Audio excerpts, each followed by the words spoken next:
jueves 1 de agosto. En tapa a tapa continuamos con la lectura de Segunda de Crónicas 31.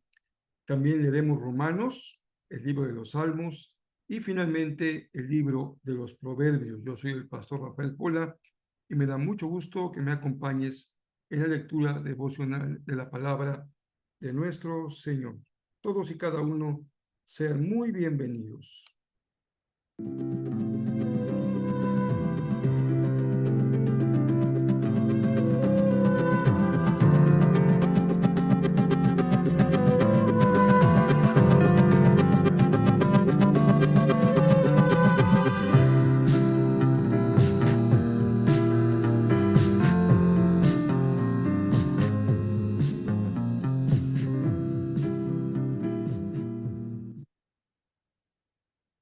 Continuamos con nuestra lectura de la palabra de nuestro Dios. Y en esta ocasión continuamos con la lectura de los 4 pasajes que tenemos asignados para este jueves 1 de agosto. Ya estamos en agosto. Gracias a Dios tenemos un nuevo mes para seguir compartiendo la palabra de nuestro Dios. Hoy veremos Segunda de Crónicas, capítulo 30, verso 1, hasta el capítulo número 31, verso 21. También leeremos Romanos, capítulo 15, verso 1 hasta el verso 22. El salmo correspondiente para hoy es el 25. Leeremos los versos 1 al 15. Y finalmente, Proverbios capítulo 20, hoy nos tocan 3 versículos, el 13, el 14 y el versículo 15. Les agradezco mucho a quienes han orado por mi hija Paloma, que ha estado un poco malita, que lo sigan haciendo. Es probable que en algunos días tengan que operarla, una operación de páncreas. Entonces, oramos a Dios para que todo vaya muy bien y esté en las mejores manos en cuanto a los médicos se trata, pero en las mejores manos que son las manos de nuestro Dios y de nuestro Señor. Vamos a Segunda de Crónicas 30. Hoy vamos a una historia hermosa porque es un rey conforme al corazón de nuestro Dios, es el rey Ezequías. Ezequías se distingue porque él convoca al pueblo, tanto a Judá como a Israel, para que se unan en la gran celebración de una fiesta que había el pueblo de Israel descuidado, que es la fiesta de la Pascua, que es la fiesta principal para el pueblo de Dios. Invita tanto a las tribus de Judá como a las tribus de Israel, pero lamentablemente la mayoría de la gente en las tribus del norte simplemente se ríen y se burlan de los mensajeros. La Pascua, la fe en el Dios único y verdadero, había sido para muchos abandonada, olvidada, descuidada, se había mezclado con muchas religiones paganas, entonces la condición espiritual del pueblo era bastante lamentable. Pero en la región de Judá, la gente fue más sensible y más dispuesta a responder a la convocatoria de Ezequías. Y por ello también, dice la palabra, la mano del Señor estaba con la gente de la tierra de Judá. Y les dio un solo corazón para obedecer la convocatoria del rey Ezequías y de sus funcionarios, porque estaban dispuestos a seguir la palabra del Señor. Vivimos tiempos complicados respecto a la autoridad espiritual, a la autoridad específicamente pastoral. Ha habido, como en todos los ámbitos de la vida de la iglesia, extremos, errores, equivocaciones. A veces se generan demasiada devoción para la persona que está al frente de alguna tarea, ministerio, iglesia. A veces se levanta mucha rivalidad y también rebeldía. Y ambos extremos son dañinos, porque lo importante es que uno sepa que lo mejor que puede hacer como siervo de Dios es no estorbar, para que las personas puedan realmente tener una relación y comunión con Dios, que es lo importante. Pero en este caso es importante también que el pueblo sea sensible, conozca la palabra, conozca la ley de Dios para que ante una convocatoria adecuada, santa, oportuna, espiritual, aprobada por Dios, respondan. Y ese es el caso de la región de Judá. La gente siguió la indicación de su rey, de sus sacerdotes, y gustosos se prepararon para celebrar la Pascua. Pero no fue así en las tribus del norte, que respondieron con burla, con, con risa ante esa convocatoria. Así que es importante siempre considerar lo saludable en el liderazgo espiritual. Dice la palabra que la mayoría de los que habían venido de Efraín, Manasés, Isacár y Zabulón no estaban purificados, aunque deseaban celebrar la Pascua. Sin embargo, se les permite participar y también se ajusta el calendario para que no hubiera situaciones de fechas o de rituales que estorbaran la disposición del pueblo para celebrar la Pascua.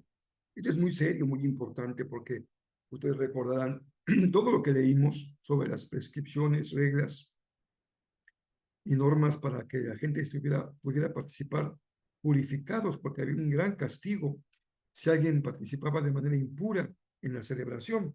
Pero en este caso, dado las condiciones, Ezequías y los sacerdotes lo respaldan. Tiene algunas excepciones, como permitir que participen, y en tanto que participan se van purificando, incluyendo los sacerdotes, y también que la fecha de la Pascua pudiese retrasarse un mes para que estuvieran listos para poderlo celebrar.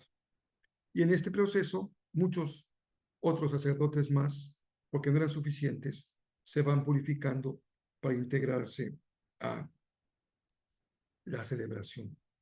Dice la palabra que hubo mucha alegría en la ciudad, porque en Jerusalén no se había presenciado una celebración de ese tipo desde los días de Salomón, imagínense. Así que los levitas, los sacerdotes, se ponen de pie, bendicen al pueblo y dirigen la oración hacia el templo para que el Señor escuche el clamor de su pueblo allá en el cielo.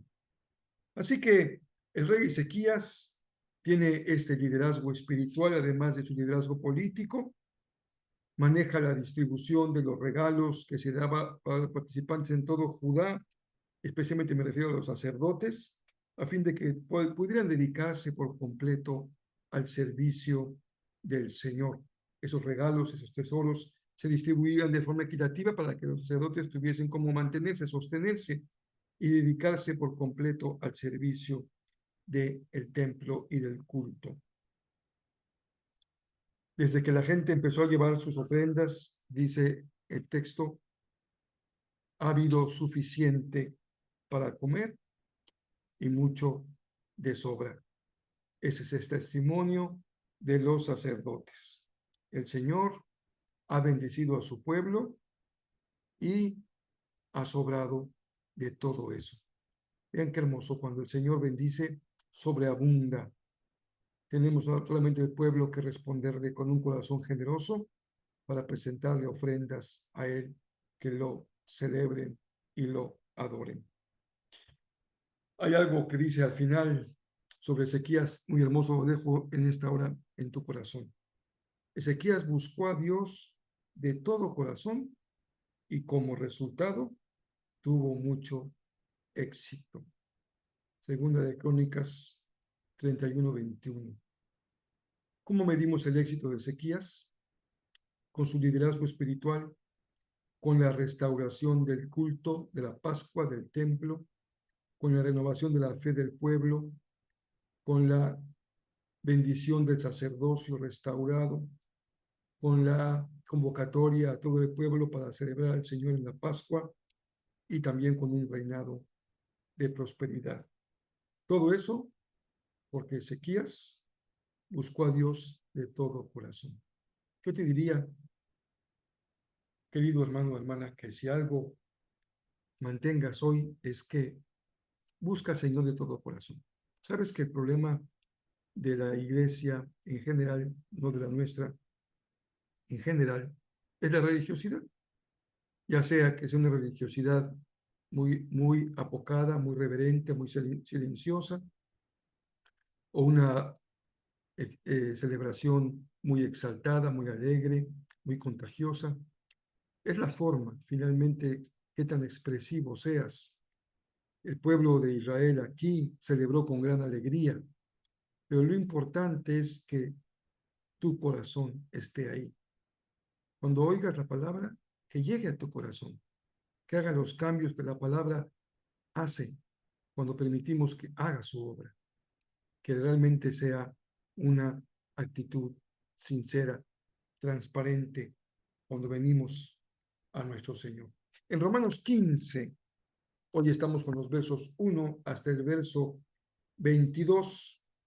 Hay algo muy bonito porque tiene que ver con la vida de la iglesia. Recuerden que a partir del capítulo 12, Romanos entra en una sección que se llama una sección práctica de vida cristiana, diríamos una sección pastoral, porque no deja de ser una carta pastoral, la carta de los Romanos. Dice Pablo, les recuerdo algo que ustedes ya saben, pero es bueno que yo se los recuerde. Perdónenme que lo haga de esta manera. No les estoy diciendo que no lo sepan, pero se los recuerdo. Sean considerados con los débiles. Y esto es tan oportuno y tan contemporáneo, hermanos queridos, porque hay tantas discusiones sin sentido al interior de cada iglesia local, de cada grupo, de cada ministerio, de cada denominación. Situaciones que para muchos pueden ser muy importantes y para otros no es de suma importancia.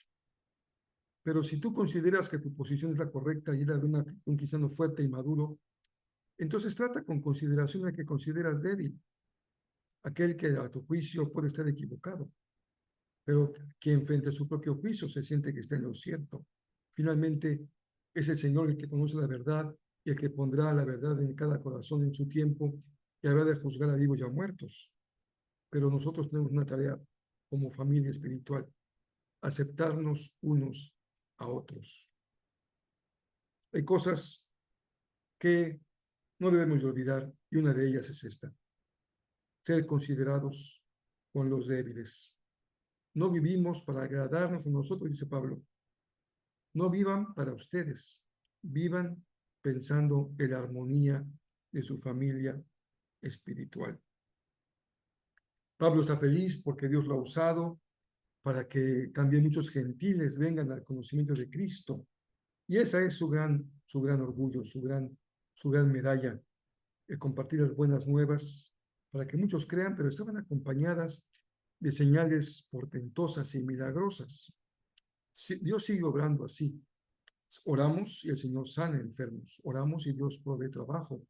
Oramos y Él restaura vidas, restaura corazones, pone fe donde no la hay, hace cosas extraordinarias y maravillosas y van acompañando a la predicación de la palabra.